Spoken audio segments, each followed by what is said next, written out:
Magsisimula na sa Biyernes ang paghahatid ng mga Automated Counting Machine o ACM sa iba't ibang panig ng bansa. Patuloy naman ang pagbabaklas ng COMELEC sa mga illegal na campaign material. Narito ang report ni Gio Robles. Sinuyod ng COMELEC ang mga campaign material na nakapaskil sa mga pinagbabawal na lugar o sobra sa laki ang sukat sa Calamba, Laguna kanina. Mismong si Chairman George Erwin Garcia ang nanguna sa Grand Baklas Operation ng COMELEC. Ang tarpaulin na ito nakasabit sa puno kaya agad pinatanggal. Ito naman sa mismong barangay hall pa nakalagay. Napilitan ng gumamit ng boom truck ang COMELEC para maabot ang ilang tarpaulin. Gaya niya na isinabit sa taas ng isang waiting shed. Idodonate sa BJMP ang mga illegal na campaign material para ipa-recycle. Sa unang pagkakataon, ipinasilip ng COMELEC sa media ang mabusising accuracy test sa mga automated counting machine o ACM bago i-deploy simula sa Biyernes, April 4. 90% ng handa ang COMELEC sa nalalapit na botohan sa May 12. Yun nga lang, higit pa sa kalahating ACM ang hindi nasusuri o nasa 63,000 units.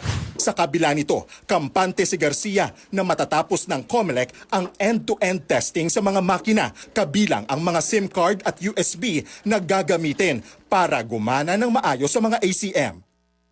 Kumbaga sa ginagawa ng mga sasakyan, bawat isang sasakyan na ginagawa ng isang planta, isa-isang tinetest pa rin. Yun ang maganda. Para kung may makitang problema, magagawan pa ng paraan habang naandito ang mga makina. Sakaling magka-problema sa mga ACM, may 11,000 na backup units ang COMELEC o 10 makina na naka-standby sa bawat probinsya. Ito raw ang pinakamaraming contingency machines na inihanda ng COMELEC para masigurong walang aberya sa mismong eleksyon.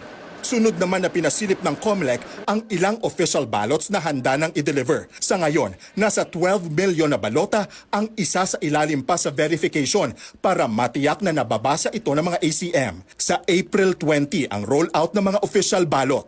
Ito ang warehouse ng COMELEC dito sa Santa Rosa, Laguna kung saan nakaimbak ang mga official ballot na gagamitin sa May 12 elections. Ayon sa COMELEC, handa na ang ilan sa mga balota na maipadala sa iba't ibang bahagi ng bansa at prioridad o uunahin nga daw dyan ay ang Bangsamoro, Caraga at Batanes. Ayon sa batas, ang mga provincial, city at municipal treasurers ang tanging papayagan na tumanggap ng mga balota at ACM. Samantala, nagbabala ang COMELEC na posibleng isailalim sa kontrol nito ang ABRA. Ito'y kasunod ng tumataas na kaso ng election-related violence sa probinsya. Sabi ni Garcia, isa ito sa mga tatalakayin nila sa susunod na unbank session ng COMELEC sa Miyerkules. Don't test the patience of the Commission as far as this province is concerned. We place ABRA under COMELEC control in 2022. We place ABRA under COMELEC control in the barangay and SK elections. We will not hesitate to place ABRA under COMELEC control. Nagbabalita mula sa Frontline, Gio Robles, News 5.